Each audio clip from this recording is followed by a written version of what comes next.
Writing as a prescription for healing. I'm Dr. Sarah Jefferis, and I'm here to tell you how we can move from worshiping our trauma to honoring it, from post-traumatic stress to post-traumatic growth, and maybe even possibility and joy. Let me take you back to 1989 in colonial Williamsburg, Virginia, where I grew up. And I would climb this tiny little dogwood tree and perch on it, watching all the tourists walk back and forth and pretend it wasn't whacked to act like they were in 1775. When it was 1989, they would go to the cheese shop and pile ham and cheese and turkey and sauce and lettuce on all kinds of bread that I had never heard the name of or even knew, because I grew up hungry. I grew up wanting, needing, always wondering, what will it cost me to open my mouth, to say, please, thank you. And when I wasn't in that tree watching the tourists go back and forth, I would fold myself in a tiny linen closet on 707 Monumental Street and hide from a stepfather who wouldn't stop staring at me. And when I finally came out of that closet, there were books everywhere. There were books in the top of the bookshelf, and there were books on the floor. There were books for the flying roaches. There were books for the snakes that also lived in the house. There were books in the refrigerator where there was supposed to be lettuce.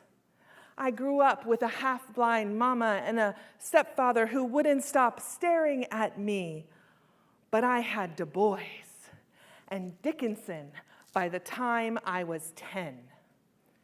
When I was a child, books saved me.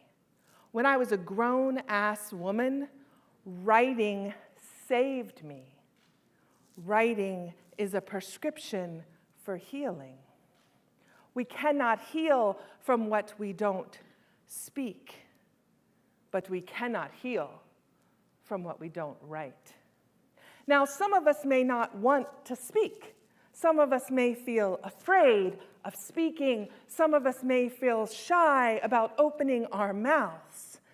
And so I offer you the page. The page is a house in which we can imagine a new self. The page is a place where we can be a survivor, even if our minds and our hearts tell us we are only victims. We can be survivors on the page, even if our minds and our hearts tell us we are victims. The page is magic. The page holds a future you, a you that is waiting for you to meet. The page holds a future you that the present you, the you right now, is waiting to meet.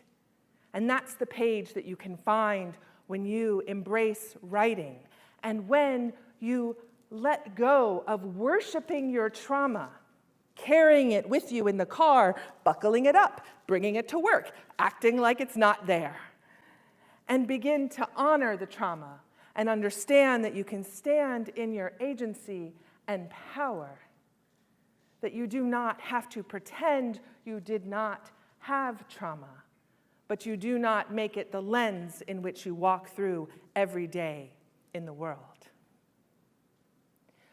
By the time I was 17 in colonial Williamsburg, I knew which corner to stand on. I knew which thumb to put out. I knew which hair to flip. I knew which hip to turn. I knew how to let the Fords go on by and the Camaros to stop.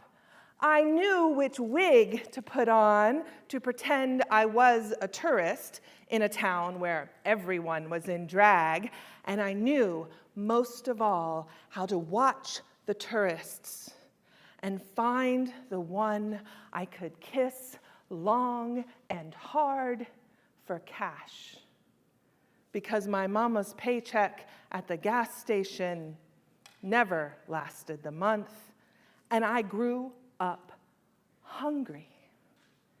What I didn't know was how to hide cash. What I didn't know was how to hide from a stepfather who would push me against a tree and take pictures of me day after day after day, and then rock those black and white photos in a container of stopper and development just to pin them along the shower rod for everyone to see my smile. I tell you that story not to traumatize you, not to re-traumatize myself, but to tell you we can grow from the trauma.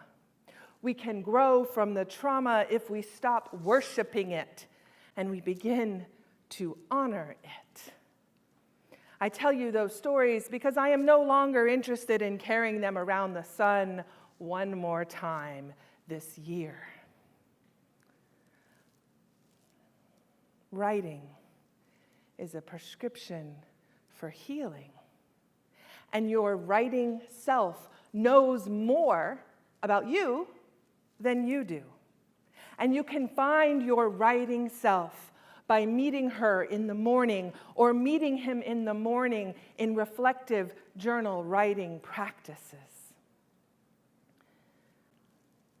Louise DeSalvo asserts that creativity is a basic human response to trauma and a natural emergency defense system. A basic human response, whether it's writing or painting or dancing or drawing, that our creative selves can help us not worship the trauma, not carry it with us every day and act like we don't have it, but our creativity can help us stand in our truth, stand in our bodies, stand embodied, stand in our agency where we have voice and choice and power. Creativity has the possibility of doing that. So I invite you. I invite you to write in the morning. I invite you to write out the stories you are carrying with you. I promise you, you'll feel a little lighter. You'll feel a little brighter. You'll feel a little clearer. I invite you to touch the writing self that is important to you. I am grateful for the women and faculty at Hollins who taught me how to write. I am grateful for women's education. I am grateful for the morning practices, the commitment to coming to the page. But it was not easy. I felt behind in college, and so I learned to write even when I felt behind. And I wrote to that Sarah who was pushed up against the tree. And I wrote to the Sarah who was hiding in the closet. And I wrote to the Sarah who I couldn't even imagine, who might stand on a stage someday and find joy. I am the first in my family to graduate from college, the first to graduate from Cornell, and the first to get a doctorate. Writing saved me. I invite you to imagine how a reflective writing practice might begin to save you. Even as I tell you all of that, I would be lying if I didn't say there were days when I stood on a bridge in New York and put my hands on my throat and looked down and thought, no one loves you. No one will love you. You are too ugly to be loved. You should jump. Everyone has touched you. No one has loved you. You should jump. And then I thought, I can make a sentence. If I can make a sentence, I can make a stanza. If I can make a stanza, I can make a poem. If I can make a poem, I could make an hour. If I could make an hour, I can make an afternoon. And if I can make the afternoon, I could make a day and begin to think of this thing called life. I could have jumped. But I wrote poems instead. Bell Hooks said it best when she said, the function of art is to do more than tell it like it is. The function of art is to do more than tell it like it is. It is to imagine what's possible, which we can have when we move away from worshiping our trauma and putting it at a deity space and bowing to it and begin to understand our trauma was an experience we had, but it is not the center point of our identity. Or, as Rumi said it best, the wound is the place where the light enters you. Research is something I adore, and I must tell you that Harvard researchers said that the practice of reflective journal writing actually changes your brain chemistry and moves you from psychological distress. There was a 6-week writing intervention, and it increased resilience and decreased depression and perceived stress. So those community members wrote reflective journal writing practices every day for 6 weeks. And I'm going to give you one. Right now, a writing prompt. It's going to be brilliant. You can take out a pen if you want, but I'm just going to give you an example. You can put it in your phone. I want to keep you in the idea that you can remember to honor your trauma by writing. Here's the exercise. You recall a moment of trauma in 3 points of view. And the exercise came from The Body Knows the Score. It's not mine, but it's gorgeous, if you don't know that book. The first you do in first-person point of view, the second you write in second-person point of view, and the third you write in third-person point of view. I'll give you an example. I was 14. I had this beautiful skirt on, and I had just finished reading the Psalms, and I stepped out of youth group in a parking lot in colonial Williamsburg, Virginia, and a priest who was 20 years older than me walked over to me. I thought he was going to tell me about the Psalms. I loved the Psalms. The Psalms was where there was poetry. Instead, he took his hands and he put them on my face. And he kissed me. And I wanted to throw up. I thought, what did I do to make a man think that he could kiss me? It was not my first kiss, but I felt awful. Second person point of view. Dear Sarah, we write this one in a letter, my friends. Dear Sarah, when you were 14, a man kissed you in a parking lot. He was a priest. He was a man of cloth. He trusted. You trusted him. You must have felt terrified.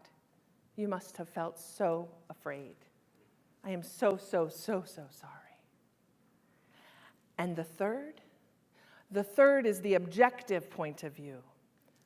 In 1989, there was a girl who was 14 years old who stood in a parking lot, and an Episcopal priest who was the talk of the town, the leader of the community, put his hands on her face and kissed her. She wanted to vomit. He continued to groom her for 10 years.